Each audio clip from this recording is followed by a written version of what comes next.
Duchess, Glass Eyes, Never Blink, by M.R. Ray. Chapter 8. Another month passes. Willy keeps to his daily routine.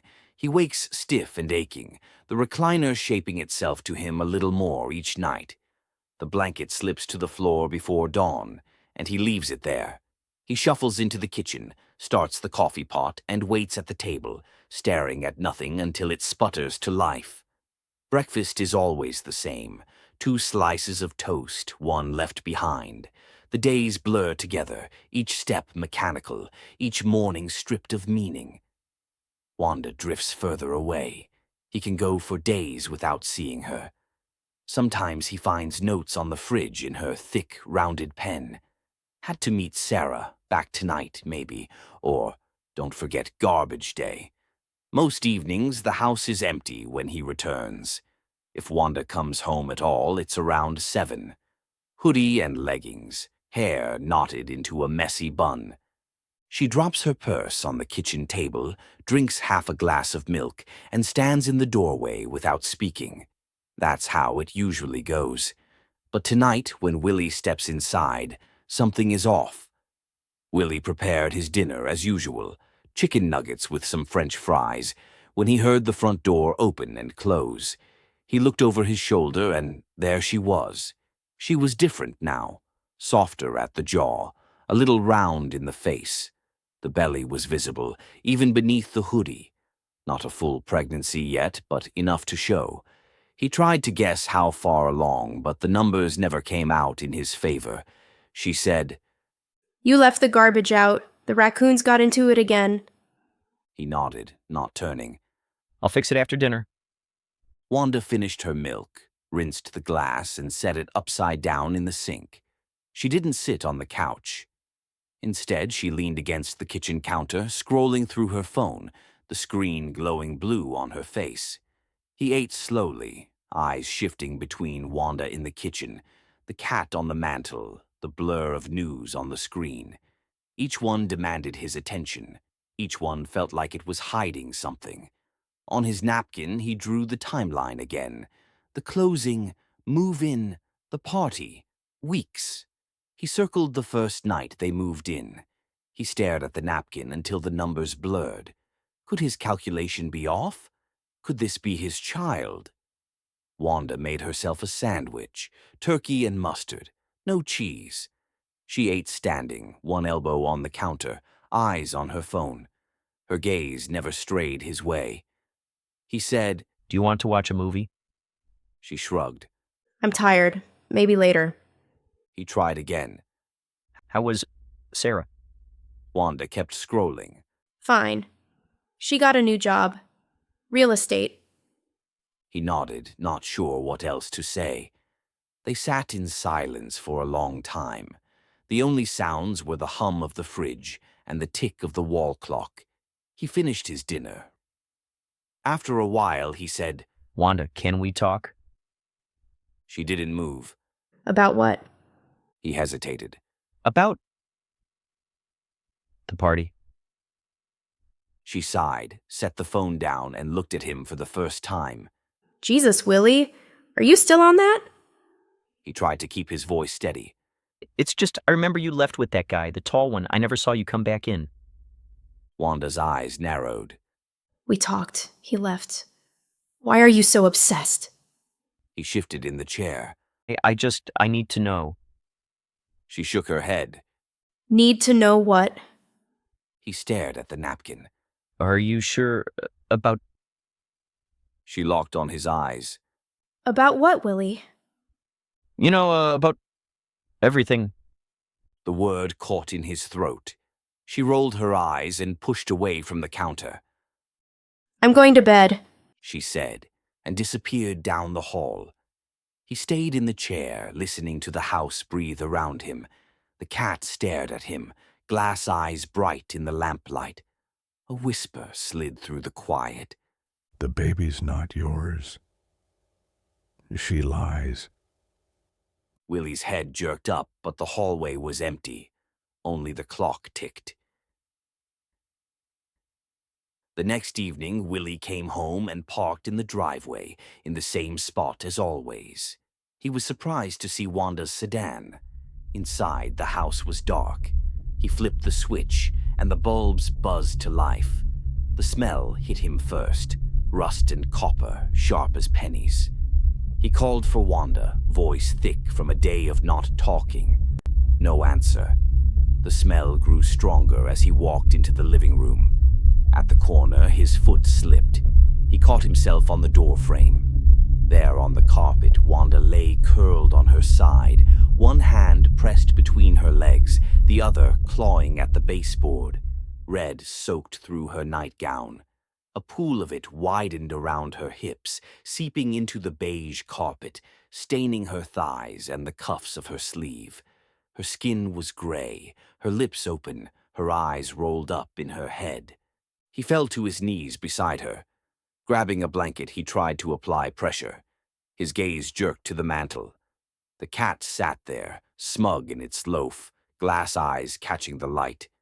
This is you. Willy hissed under his breath. You did this. A groan from Wanda drew his attention. Wanda! Wanda! He shook her shoulder, gently at first, then harder. She groaned again, teeth clenched. It hurts. She said.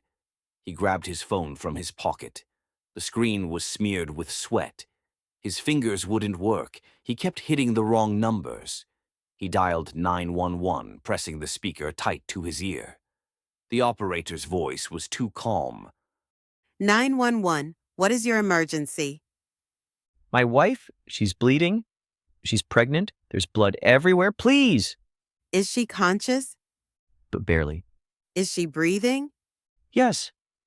But she needs help. Stay on the line, sir. Paramedics are on the way. He kneeled beside Wanda, whispering to her, stroking the damp hair from her forehead. Her body trembled. She said his name once, then could only mouth it. From the mantel, a whisper coiled through the room. The baby's mine now. Willy closed his eyes tight, willing it all away. When he looked again, the lamplight bent across its face, and it looked like it was smiling. The ambulance took 7 minutes. When the siren cut through the quiet, he shouted for them through the front door.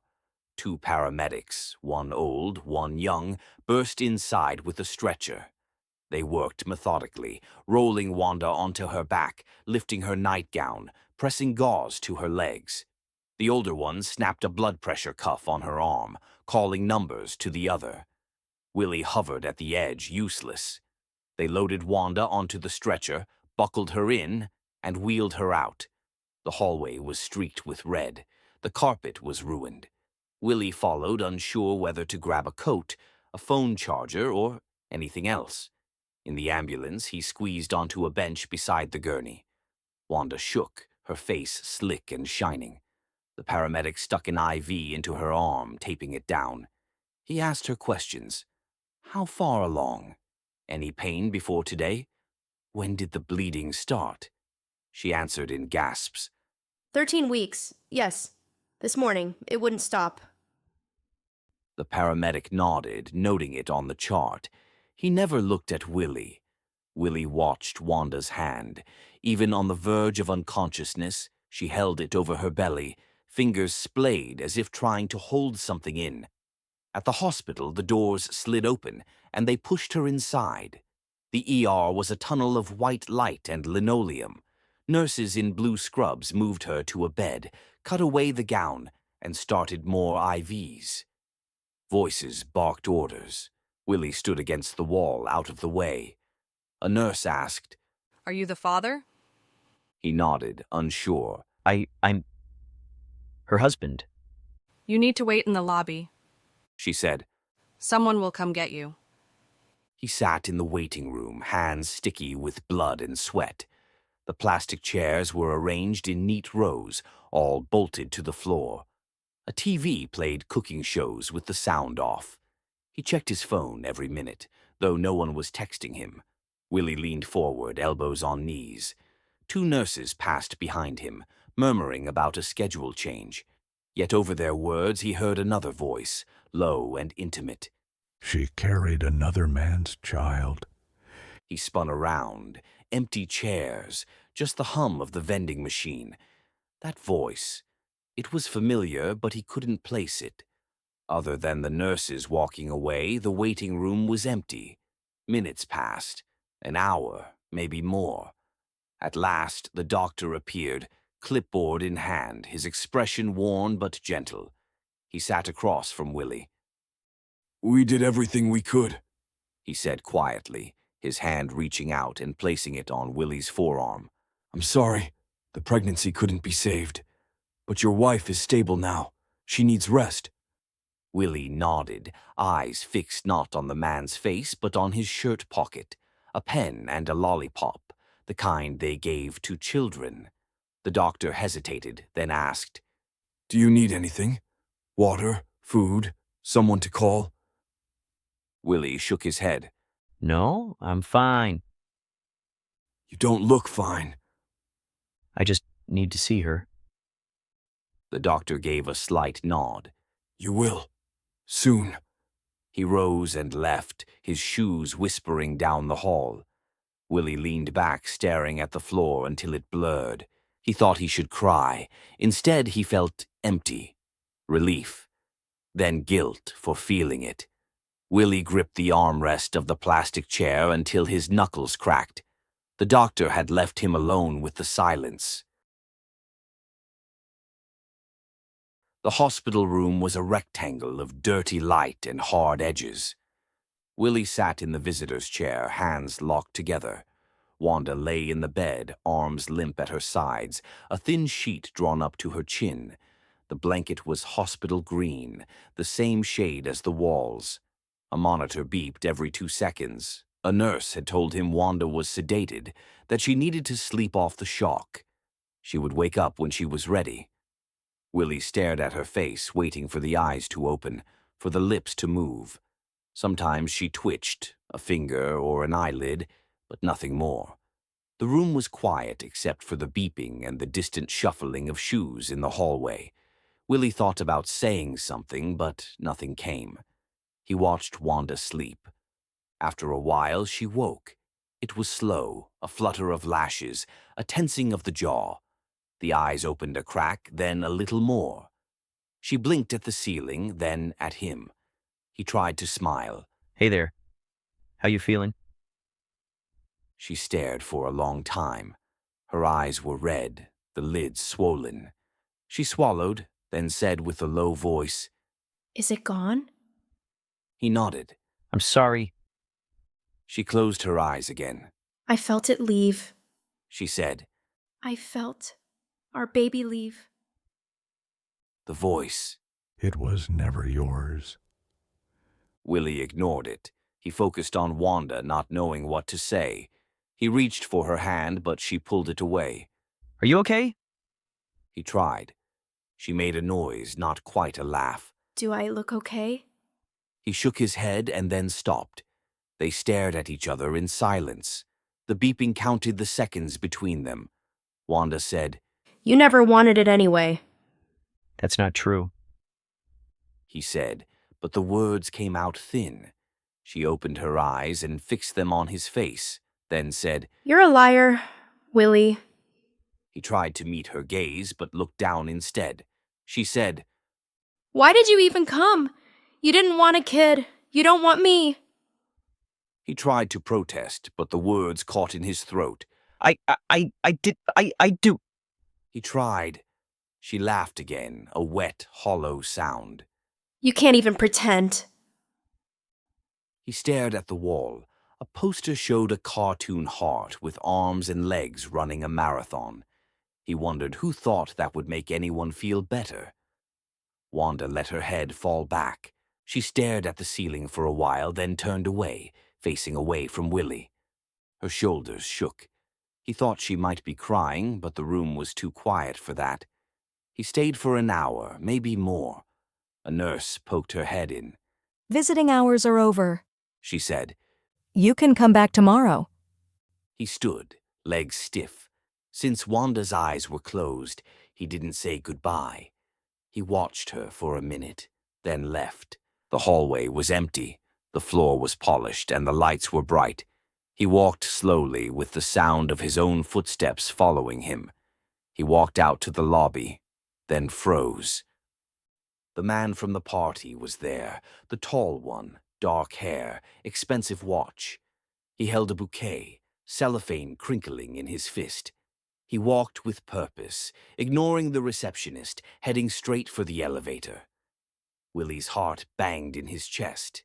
He watched the man press the button, then step inside. For a moment, Willy considered following. He imagined grabbing the man's arm, spinning him around and demanding to know what he was doing here. He imagined shouting, hitting, and making a scene. Instead, he stayed frozen, feet glued to the tile. The parking lot air was cold and thin. Willy stood there for a long moment, fists clenched. He ordered an Uber with his phone. Tomorrow. Maybe he could go back. Maybe he'd confront Wanda. The city lights blurred past as he rode. He didn't look back.